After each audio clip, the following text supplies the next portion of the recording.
Bread, a basic food throughout history. Bread and other foods made from flour are eaten all over the world.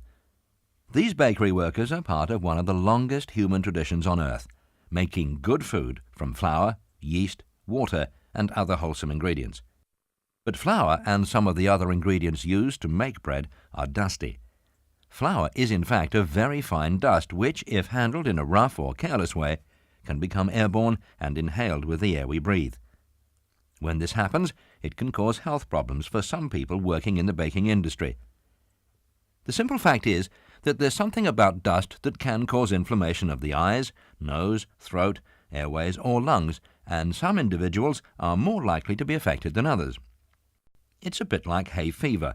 Some of us suffer, some don't, even though we're all breathing air with the same pollen count. If dusty processes are the problem, then dust control has to be the answer, whether in the largest plant or the smallest craft bakery. So let's look at the potential hazards and control measures we should all know about. Making sure the environment we work in is as safe and healthy as it possibly can be is the duty of everyone working in the baking industry. It is essential that individual workers follow instructions correctly when using machinery and handling dusty ingredients, as well as making sure he or she uses the right protective clothing or equipment at all times.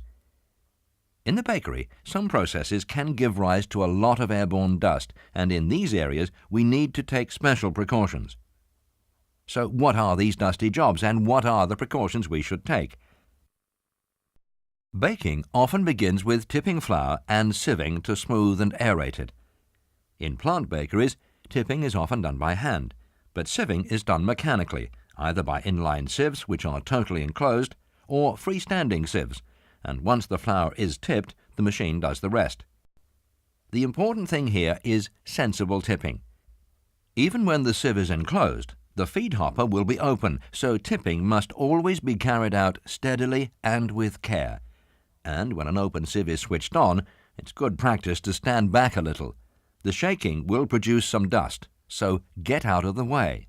The tasks of sieving, tipping, and weighing will raise unhealthy amounts of dust if done carelessly.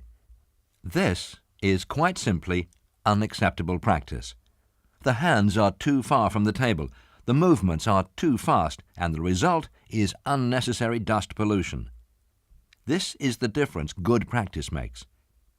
When sieving or tipping, keep dust levels down by smooth movements and careful handling of all ingredients.